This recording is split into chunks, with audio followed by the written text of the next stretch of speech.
Welcome back, everybody. We're going to be finishing up our conversation from last week. Once again, if you're pro-government, everything that's going on, stuff like that, right now this is not the one you should be listening to. Just skip over it, maybe go to the next one.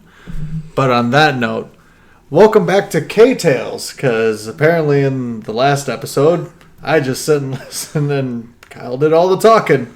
So, as of right now, the JA is gone. Anyway, starting where we were last week, Kyle. We don't need this again, but we're going to find out.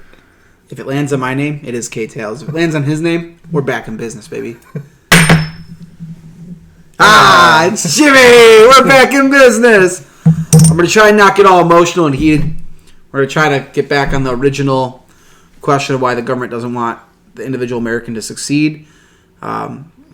It is a passion of mine, politics, because having kids and just knowing how much it affects me personally as far as who's supposedly running this country. And I think our follow-up podcast is either going to be a complete flip, which we're going to go to space either next, or our next episode might be Deep State. So, make sure you check back next week if you're skipping this one, because next week will most likely be a good one where it shouldn't be so offensive to those who can't handle this type of content. Never know.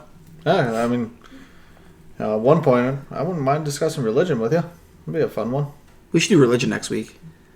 I could go with that. We're going to do religion next week. Yeah, I think religion. Next week, religion. If you're religious and you're going to be hot and bothered, don't listen. Don't listen. It's going to be an interesting time. Let's just say that. So, we're here tonight, and we'll see what happens. We're going back to K-Tales. So, last time we left off, you said that I believe you were scared for your kids growing up in this country. Yeah, I mean, I don't want to keep going down that road, but just to give you guys some, reason why. $30-some trillion in debt, that's a real number. And, I can't comprehend it. You can't comprehend it. You could just say, it's $30 trillion, $35 trillion.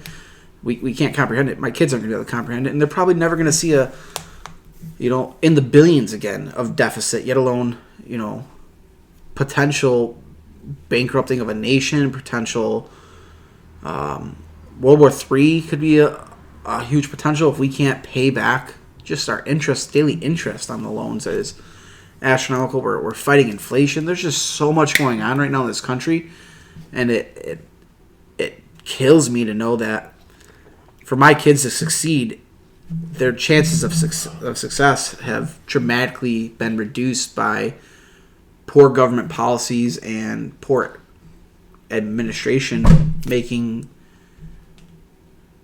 proper policies that would set up future generations for success. Yeah.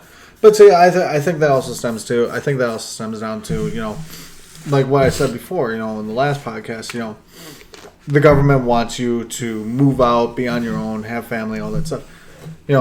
What's wrong with living with your parents? What truly and honestly, what is wrong with that? You get married, you have a family, you have a big house, you guys work together to pay off a big house and all that stuff. I understand married couples and everything, you need your time alone. I get that, okay? Anybody gets that. It's also a burden on your parents, though. But how's it a burden on your parents? Eventually, at some old age, if you are a good child, and your parents reach a certain old age and, they're pooping their diapers and everything and you're wiping their asses. I ain't doing that, Mom and Dad. You fucked. I am not taking care of you. Your ass is going to a retirement home. Dad, all your gold and silver coins, all it's just getting sold. And someone else is going to take care of you. And if you got enough money set aside, maybe we'll get you a little something from the nurse, But what I'm saying is, what is truly wrong with that? How is it truly a burden on your parents? If you're helping pay the bills and everything, and you have it to where they make more money because half of their bills are now paid, and you have a big enough house to support everybody. So a bigger house means bigger bills. Not necessarily. Bigger maintenance bill. Bigger tax bill. Not necessarily. Bigger purchase price. Okay, but here's the thing. Okay? So you're saying that their house that they raised you in somehow is going to suffice for you to bring in your spouse, and then your The children. Mexican culture does it all the time. It's literally how they live. Okay, to an extent, yes. No, To an extent, yes. not to an extent, it is literally how they live. How do you think my grandparents did it? How do you think their grandparents before that did that? Okay. It is the Hispanic culture. I get that, but to an extent, though, you can't tell me that a husband and wife of Hispanic culture that you're speaking about live in a house, have 2, 3, 4 kids, whatever. Just say two kids, because I have 2 kids. So I'm gonna go with 2 kids. Have 2 kids. Those 2 kids get married and have 2 kids of their own, and still live in a 3-bedroom house. No, because then you eventually upgrade. Your house is already an income. It's already an income. You sell the house and now you get to a bigger house. Now you have 6 incomes. Okay, so that's fine in that aspect. If you're talking there, I don't have anything against it personally. But that's what I'm saying. Is because that my parents that aren't, the government comes along and they push. I don't know if propaganda is the right word. I don't know if the government pushes it or if it's us as a society push it. It's us as a society, but everything as us as a society is pushed on us from our government. That's how it's always been. You know, Yeah, I mean, war is good. I mean, I think it was war is good for business. War is good for business. Okay, so they try to push war, saying it's not a bad thing, you guys. You know, yeah, we're saving the world and stuff like that. And look at our businesses; they thrive. War is terrible. It's absolutely terrible. I don't care what anybody says. You could try to convince me otherwise. It's terrible. And yes, don't get me wrong. There are monsters in this world that need to be eradicated. You know, and sadly, those monsters are people. But war is not good. People lose. Spoiler alert: the new Guardians of the Galaxy, Volume 3. Spoiler alert: if you haven't seen it, skip the next 20 seconds. Proof that even Hollywood thinks the world needs all blonde-haired children because there's a god in the new Guardians of the Galaxy, and when he finally creates the perfect being, they're all blonde-haired children. Unpause. But what I'm saying is that everything that we do today, like government pushes college, okay? They always do. They always have. If you listen to it, we need to find ways to get kids to college. We need to find ways to make college free, blah, blah, blah, so on and so forth. It's what they push. They push you towards the debt. That's what they push you towards. They want to put you in debt as soon as possible. The sooner you're in debt, the more money you give them, the less likely chance you are to succeed and be a part of the millionaires, the billionaires, and Eventually trillionaires. yeah. Okay. They want to get you away from that because, like I said before, if everybody's rich, then nobody is. And that's the thing. It's, that's why us as a society, you never hear the Mexican government come out like, oh, you got to move out at the age of 25. You got to be married and have your own place and have your own kids and all that stuff. No, you don't hear that. No. The Mexican, Hispanic culture and all that stuff, they go, oh, you're married? Come live with us. We love you. Come in. Be a part of our family. Help with the bills and stuff like that. You'll have a home. In fact, what a lot of the Hispanic culture does is they will come and they will buy a house and they'll all live together, pay off that house, and then one of those people will own that house and they will stay there. Most likely it'll be the parents that move out. Okay? So that way their children have a house to raise their grandkids and all that stuff. Where us as a society is, no, you're 18, get the hell out of my house and go find your way. Again, I'm not disagreeing with what you're saying. I'm just saying that I wouldn't say that the government pushes for kids to necessarily get out of the house is more of a societal view. As we view people, and it's a societal view that was brought on by the government. We view people living at home with their parents as incompetent, unsuccessful, yes, so on and so forth. So again, not going to defend the government. But if you stem it back down to where it was before, it all came from the government pushing. Well, I mean, you go back to the Iron Ages where the people would work for the iron factory, the metal factories, way back in the day, and they wouldn't get paid in American money. They get paid in iron money, which would then go to pay for their rent at the house that they rented from the iron factory, and then they go shop at the iron grocery store, which they'd pay for with the iron money to buy groceries from the iron factory again, and they'd always be in debt to the iron company, so they could never leave. I mean, that was... Yeah. and that was modern day. I mean, But at the time, that was the next form of slavery because they were technically getting no wage. They just were always in debt, as you're calling it. And but see, us as a society, we lost our way. Like, we said, we hired the government, then the government came in and said, "Oh, you need to do this." Okay? we traded away freedom for false security. That's what we did. Yeah. And what it is, what it stems to is that the government wants you to fail because they want you to be in debt. The second you turn 18 and you could start let's agree that that the government wants you to fail, they want you to be in debt. So let's move on from that. I'm in agreement that yes, the government wants you to fail, and being in debt makes it harder to succeed. But I need you to agree with me too. And it sounds terrible that I'm saying it that way. Like I'm right, I'm right, you're wrong, deal with it. The fact is that the government wants you out at the age of 18. They want you in school. They want you in college. They want you to go to college. They want you so therefore they want you on your own. And why do you think college is 4 years? You don't need 4 years of college. Mainly.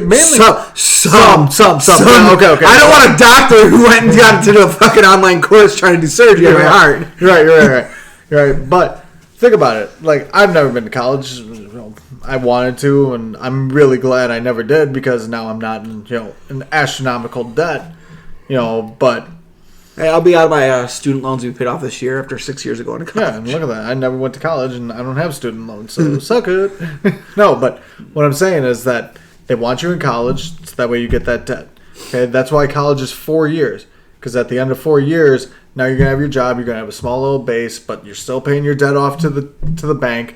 Now they're saying, oh, the age of 25, now you need to get married.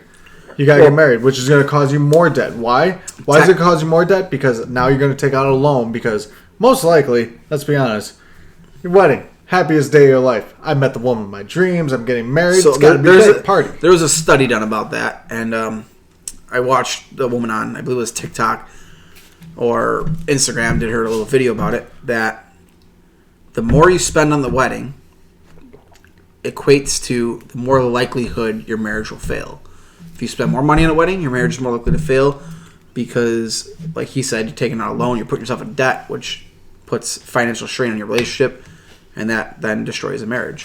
Mm-hmm. So if you are going to get married, go cheap. Well, look at Europe. Europe does like weddings for like $5,000 $5,000. What does the average wedding cost here in America? I think it's like 50,000. No, it's not that much. I bet you 20. I think it's like 50,000. Hey Alexa, in America, what is the average cost for a wedding? According to an Alexa Answers contributor, 20,000. in 2019 the average United States 20,000. wedding cost $33,900. $33,000. So we're in the middle. Including the engagement ring. We're in the middle of each other. I ceremony, think that's we're with the close. engagement ring. Hawaii was the most expensive state And to get married, and Alabama was the least expensive state. Alexa, okay. Hawaii was. So it was. I feel I'm right on this. It was 33,100 is the average with ring and honeymoon. I was thinking 20,000 just for the wedding. the wedding. Okay, that's fair. That's fair. So I'm a traditional man. If you're a man out there, you should spend no less than 3 months' salary on that ring, and you should be having it not financed. It should be paid in full before you propose to her. That to me shows you are committed to the relationship. So when you think she's the one, you then start saving. You go pick the ring. You put the deposit down on the ring, and they do like a layaway program. As far as I know, it's still a thing. They do layaway on rings, and you go in and you pay it off within that time frame. So you're getting the ring, and you're not going into debt with the ring, but you should still buy a ring that I believe is 3 months' salary. Well, would you agree that people should go cheap on the wedding but big on the honeymoon? That's what me and my wife did. Our wedding, what me and my wife paid towards our wedding was 4 figures, not 5. What we spent. Now her family contributed, my family contributed, but what we spent was only 4 figures. Our honeymoon was 5 figures. Our honeymoon was 5 figures. Low 5 figures. Yeah. We're not talking like no. We're talking like 10. less than 20 over 10. Okay. So That's one thing I always thought about. It's like I don't need, like, if I ever got married or anything, I don't need a big wedding. Have friends, family there, food. I've heard. Hey, I love you. You love me. Let's kiss. No Now we're gonna go on the honeymoon. And we're gonna, I want to have fun. That's my thing. Yeah. Why spend $10,000 in a day when you could spend $10,000 in a week? Oh, you could easily spend. Oh, absolutely, you can. But I'm just saying, like in that time frame, like having fun instead of just having one day with people there, and like now you're just married, and now you're gonna go on a honeymoon. Now you have to stay in the hotel room. That's what a lot of married couples do. Let's be honest. I watched a lot of TV. We didn't stay in the room. We did an excursion every single day. We did spa day a couple days. We went for like 12 nights. Yeah. But no, that's what I'm saying. It's like the government comes along and they're saying, the age 25, okay, time for you to get married. Okay. Oh, now you're getting old. You're getting closer to your 30s. But you got to have a kid now. I mean, if you don't have a kid, it's going to be too late. Like, don't get me wrong. Don't get me wrong. At my age, I'm 33. I said by the age of 35, it's snip time. I don't care if I have a kid or not. It's not my problem. If I get a girl pregnant, am I going to be the best damn dad that I can be? Absolutely. I will be there for that kid 100% of the way. But at the age of 35, I do not want a kid anymore. Because, I don't know, I'm set in my ways, and frankly, I'm a believer in the belt still. Oh, right. My brother's old as fuck. He's like 40, and he just had his first. Yeah, and what sucks He's going to be trying to play like catch when, his kid's... He's going to be 60, and his kid's going to be 20. It's going to suck. It might. I mean, there's some 60-year-olds who are really in shape and active, and you would never know they're 60.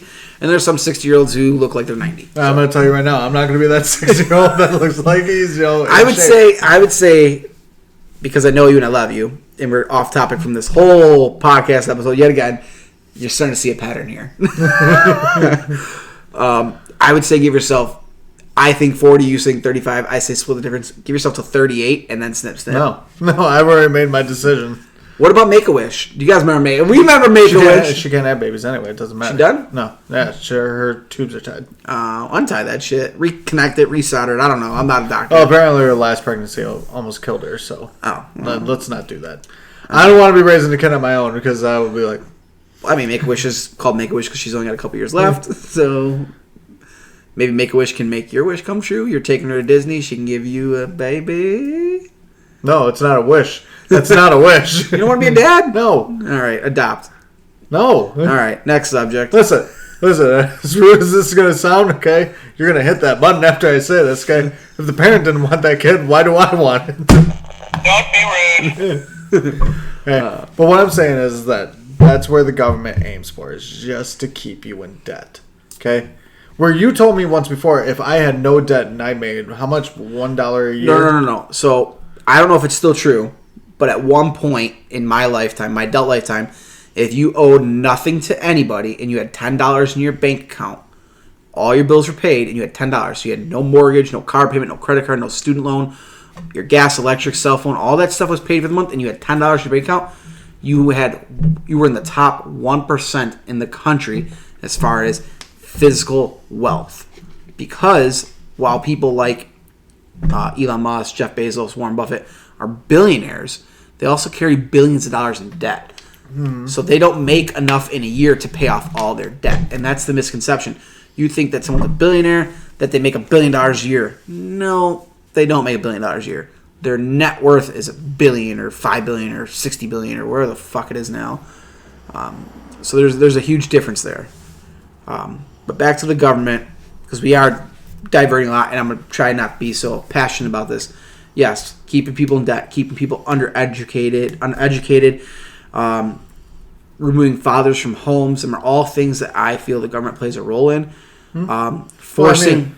I mean, it stems back to the Great Depression. Back in the Great Depression, it was actually better for a father to leave their wife and children, and that was an actual fact. It was better because the government gave assistance. Again, we're in 100% agreement that the government has multiple avenues and has done a multitude of things and policies and attacks on its citizens in the 20th and 21st century here that have pretty much showed they don't want you to succeed as a whole. They want their friends to continue contributing to their campaigns and pushing through what makes their friends more money, which keeps them in their seat of power. Because while money can buy you most things, it doesn't really buy you the power, because you still need us, the people, or as we like to believe, us to vote you in. Still think it's rigged. To vote you in to give you that position where their $150,000, $60,000 a year salary turns into millions from lobbying. And the money's great, but you know what's better than the party, or the money, is the parties and the events and the things you get to do when you hang out with people like Jeff Bezos, Warren Buffett, Elon Musk, Bill Gates. Those people throw the best parties. Why? Because no expense is spared when they invite their politician friends over to show them a good time, because they have this new idea and they want the government to allow it. I agree. Even if it hurts the middle class. Some of the ideas are good, some of the ideas are bad. I mean... And personally, I'm a personal believer, and this stems into this conspiracy theory and everything, that inflation actually got so bad because I think people actually started getting smart. So you needed to increase taxes, increase prices on things, so that way people would spend more money, so that way they couldn't chase a dream that could possibly make them rich. Again, I mean, it's all strong possibilities. We know that. I know. You don't know. You might be on the same wavelength as me.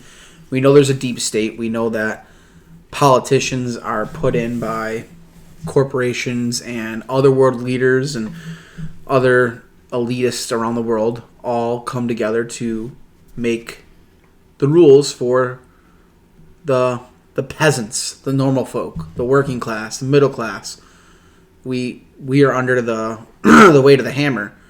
We are forced to provide. We are forced to be the backbone of this country and build it and maintain it. We are forced to come up with the next best thing and not reap the rewards of it. All while we keep reelecting these same politicians to do what they've been doing. And there are some politicians who are on a similar wavelength to me. There are some. And, I appreciate those out there. I'm going to name drop here. She's not necessarily on the same exact wavelength, but I really appreciate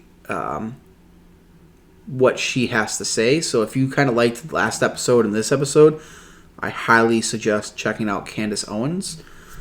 I'm just going to leave it at that. I'm not a sponsor of hers. I get nothing from her, nothing like that. So we're just going to leave that alone.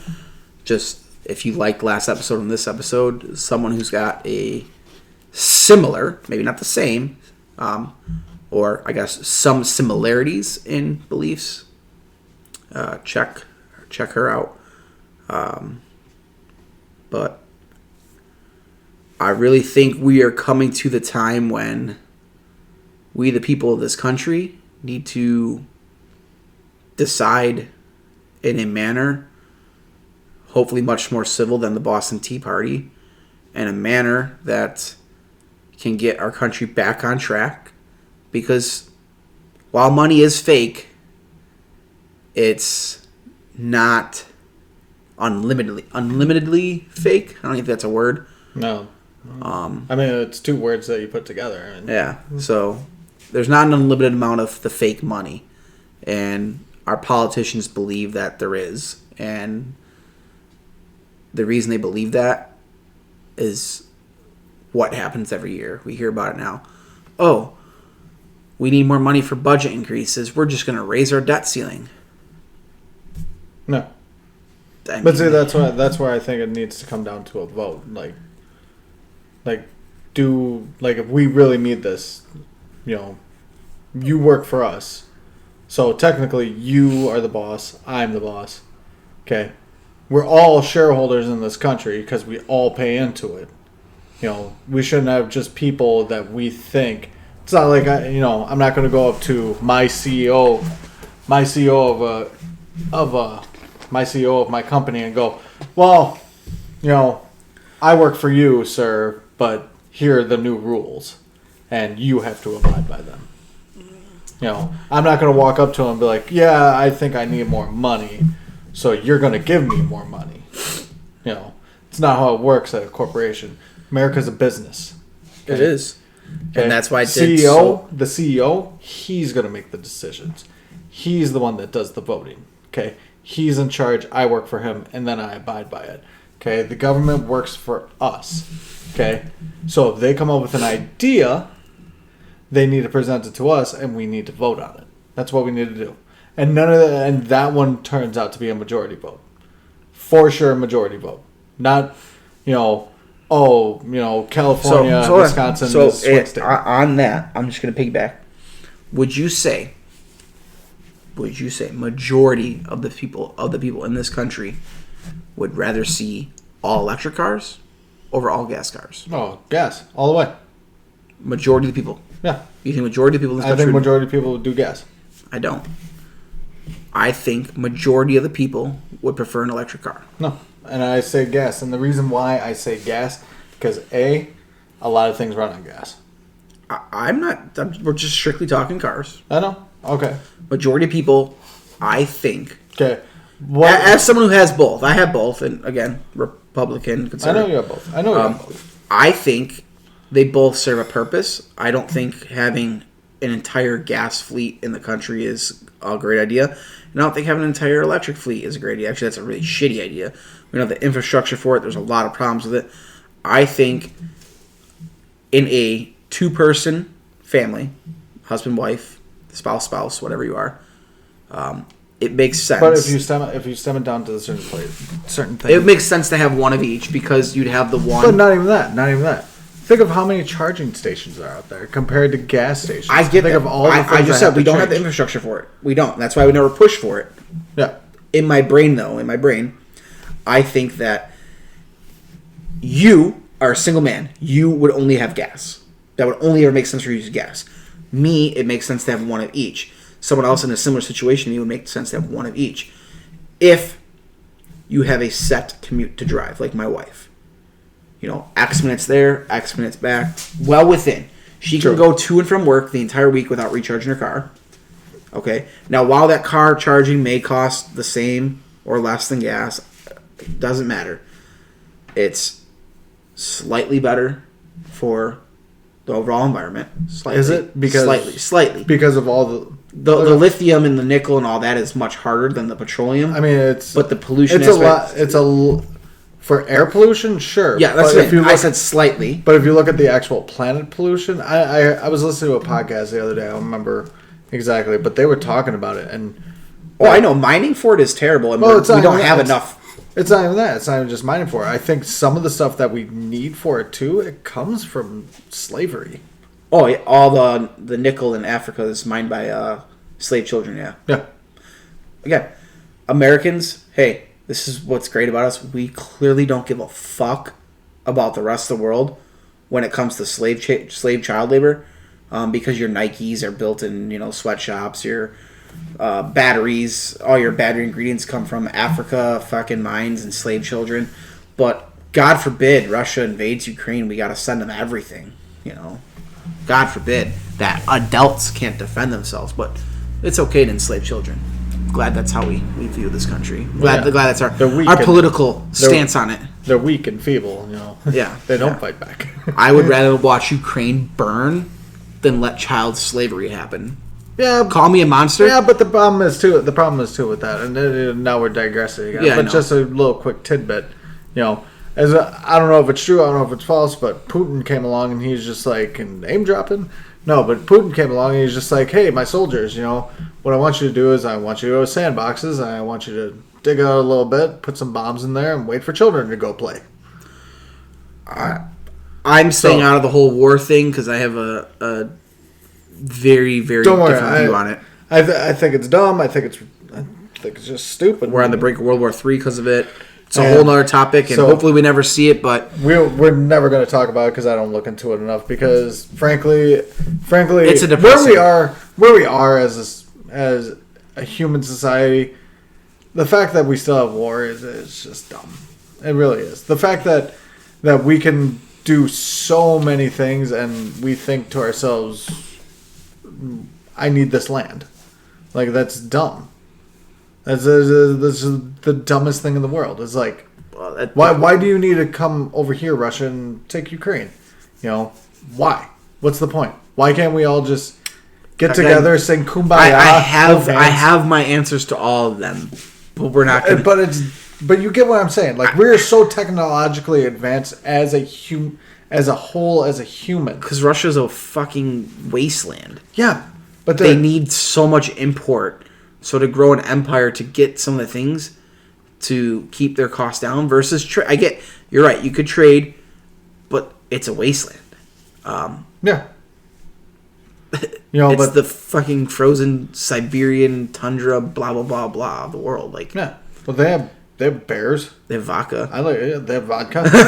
Okay, I'll trade for bear meat and vodka. Let's go. Let's go. Yeah. I need my kid Never here to even- do the hype. Let's go right now. I'm never eating bear. Let's try it. I'm Why don't you down. live in Wisconsin? Just take like a 2-hour ride and you can go get some. No, that's black bear. I want some polar bear. They got polar bears up in Russia. Okay. I've never tried polar bear. I don't think you can. I don't think you're allowed to. I'm just saying though. What's it? ASPAC or who the World Animal Protection people? They're going to be knocking on our door now. A Spaka or something. Yeah, whatever. I don't know what they're called. So, a little bit of a much more mellow week to last week's, concluding on things that need to be changed in our country. My big thing is that we need to stop having the government come along and just pass these bills that they think are okay. Well, the bills don't need to be 5,000 pages long and have all this other buried shit. It should be simple. You want 5% tax increase for extra budgeting to reduce our deficit. Boom, there's your bill. Not that plus I need an extra $10,000 in living expenses. I need $30,000 funded into this private sector X. Mm-hmm. All that other bullshit doesn't need to be put in there. It just confuses and makes it so that the average citizen can't even understand my a modern bill. My thing is this. The easiest way to put it is that if any money increase goes towards any politician, anything in the government, anything like that, it needs to be voted on. And it can't just be a stupid, they came up with it and then the next day they're going to have a vote on it so nobody can plan for it or anything. No, it needs to be at least a week-long thing. Not when we do like the presidential election and everything. It's literally a day of voting. No, that's dumb. Because not everybody's going to be available. And then you have the mail-in ballots and stuff like that. I get it. We're talking about things that are never going to happen. I understand your stance. I think our viewers understand our stances. Again, this is much more mellow. I'm trying to keep it toned down and somewhat on track. We're nearing the end of this right now. So I just kind of want to conclude with my closing statement on the debate is I don't think there's anyone in this world who can convince me that our government cares about its citizens as a whole. I'm going to be a firm believer that our current entire, whether it was Trump or Biden in office, even when Trump was in office, even that our current political system, House, Senate, Supreme Court, state Supreme Court, state officials, president, vice president, secretaries, speakers, as a whole, they don't care about us. They just want us to shut up or be at each other's throats so they can all do whatever it is that they want to do, from lobbying and getting rich to padding pensions to world deals happening that may or may not benefit them to a real extreme of, and call me crazy, whatever, to being sexual pedophiles, because there are sexual pedophiles in politics. Not going to sit here and say they all are, but they're definitely within that Jeffrey Epstein mix, along with a lot of other elitists of the world.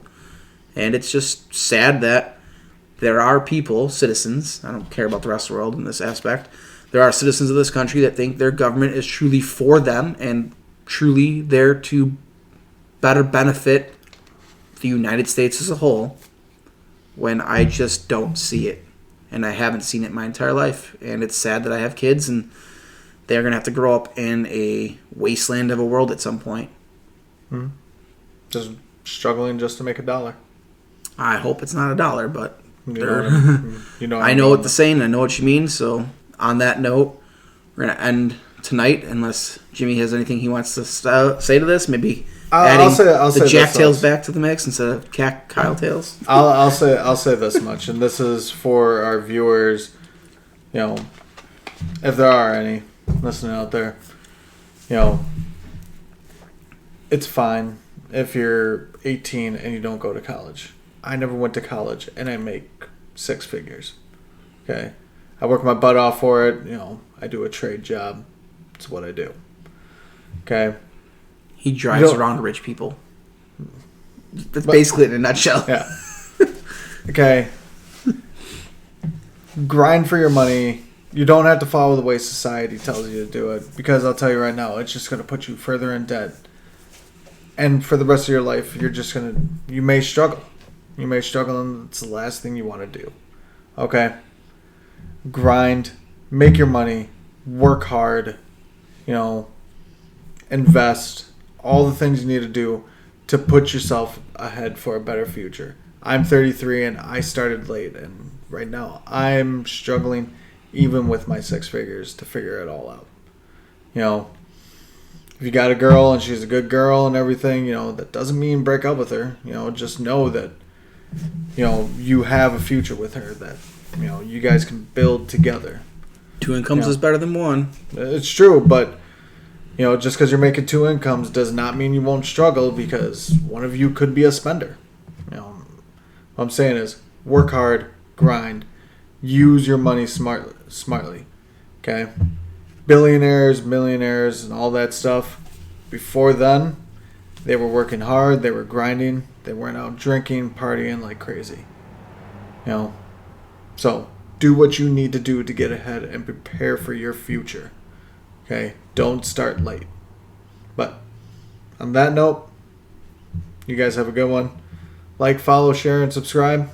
And we'll see you guys next time.